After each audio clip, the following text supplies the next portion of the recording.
When we came to power, my first priority was that Pakistan would be a country which will try its best to bring peace. India keeps accusing us that there are these groups there. I would like the United Nations to send observers. No Pakistani government would have dared to do this because it would have created strife. Prime Minister Modi told me that, there were terrorist attacks from Pakistan. I said, we have problems with you. There are terrorist attacks which we know are instigated by India in Balochistan. We caught a spy, Kulbhushan Yadav, who admitted what the sabotage going on in Karachi and Balochistan. So we said, look, let's leave that behind. Let's move forward. Our main priority should be our people. Rather than sending us any proofs, they sent their jets in, they bombed us, we retaliated. A jet, 2 of their planes were shot down, 1 pilot bailed out in Pakistan. We immediately returned the pilot, saying that, look, we do not want any escalation. Rather than taking that as a peace gesture, the entire campaign, almost the entire campaign of Mr. Modi in the election was how he had taught Pakistan a lesson that jets had killed 350 terrorists. Complete lie, they had just killed about 10 trees of ours. Mr. Modi used words like, this is just a trailer, the movie is about to start. I went into Pakistan and taught them a lesson. Then we discovered they were trying to push us in the FATF blacklist. That's when we realized there was an agenda. And that agenda became obvious on the 5th August. Narendra Modi is a life member of RSS. RSS was an organization that was inspired by Adolf Hitler and Mussolini. It was hatred for the Muslims and for the Christians. It was this ideology of hate that made Narendra Modi in 2002 do a pogrom against Muslims in Gujarat when he was the chief minister. Congress Home Minister gave a statement that in RSS camps, terrorists are being trained. And these terrorists butchered 2,000 Muslims and 150,000 Muslims were made homeless. Narendra Modi could not travel to the US because of that. India went against 11 United Nations Security Council resolutions. They went against Simla Accord, actually went against the Indian Constitution. Illegally, they revoked Article 370, which gave Kashmir the special status. What sort of a mindset would lay siege to 8 million people with 900,000 troops? Women, children, sick people, locked in as animals. Cruel things like what Narendra Modi has done. Does he think that people of Kashmir will quietly accept the status quo? Mr. President, 100,000 Kashmiris have died in the past 30 years because they were denied the right given by the United Nations, the right for self-determination. What is going to happen when the curfew is lifted will be a bloodbath. The people will come out. There are 900,000 troops there. They haven't come to, as Narendra Modi says, he's done this for prosperity of Kashmir. This is supposed to be for the development. These 900,000 troops, what are they going to do? They will be out in the streets. And what will the soldiers do? They will shoot them. They've already used pellet guns, blinded young boys. So Kashmiris will be further radicalized.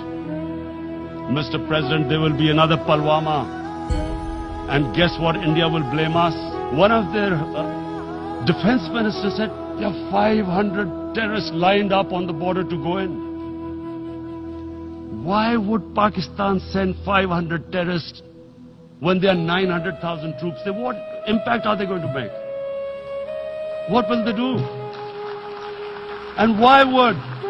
Don't we know that the moment there is some terrorist attack, all that will happen is there will be further cruelty and oppression of the people of Kashmir. This is one of the most critical times. There will be a reaction to this. Pakistan will be blamed. 2 nuclear-armed countries will come face to face like we came in February. before we head in that direction, the United Nations has a responsibility. This is why the United Nations came into being in 1945. You were supposed to stop this happening. What is the world community going to do? Is it going to appease a market of 1.2 billion, or is it going to stand up for justice and humanity? If a conventional war starts and anything could happen. And my belief is, La ilaha illallah, there is no God but one. And we will fight. And when a nuclear-armed country fights to the end, it will have consequences far beyond the borders. It's not a threat. It's a fair worry that where are we headed? And I've come here to tell the UN, you've got to. This is a test for the United Nations. You are the one who guaranteed the people of Kashmir the right of self-determination. They are suffering because of that. And this is the time to take action. And number one action must be that India must lift this inhuman curfew, which has lasted for 55 days. It must free all political prisoners, and especially those 13,000 boys that have been picked up. Parents don't know where they've disappeared. And then the world community must give the people of Kashmir the right of self-determination. Islamophobia since 9/11 has grown at a pace where it is alarming. Human communities live together. There should be understanding amongst them.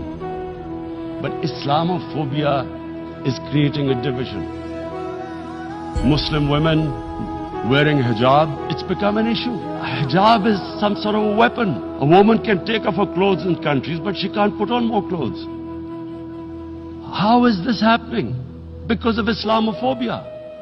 And how did this Islamophobia start? After 9/11.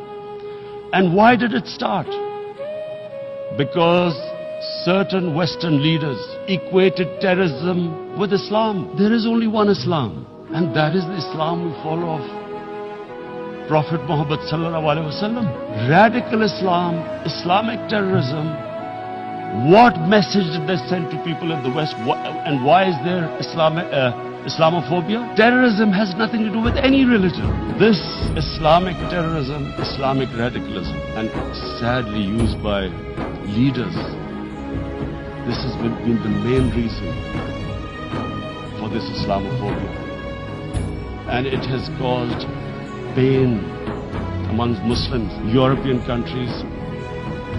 It is marginalizing Muslim communities. And we all know that marginalization leads to radicalization. We must address this issue. I'm sad to say that we Muslim leaders have not addressed this issue either. But unfortunately, the Muslim leadership was so scared of being called radical Islam that all of them became moderate. We, in the Muslim world, did not explain to the West that there is no such thing as radical Islam. After 9/11, Islam was supposed to be equated with terrorism, with suicide attacks. So this bizarre thing happened. No one explained. Suicide attacks and Islam were equated. No one did research that before 9/11, the majority of suicide attacks in the world were by Tamil Tigers, who were Hindus. No one blamed Hinduism, and quite rightly, Muslim leadership let the Muslims down. We should have explained to them what a prophet, peace be upon him, means to us. Prophet's life was living the Quran. He was an example of what the Quran guided us to be. So, he is the ideal we all try to get to. The Prophet created the state of Medina. First time a welfare state was set up. The state took responsibility of the weak, widows, orphans, poor people, handicapped. It taxed the rich, spent the money on the poor. The state announced that all human beings are children of Adam, hence equal.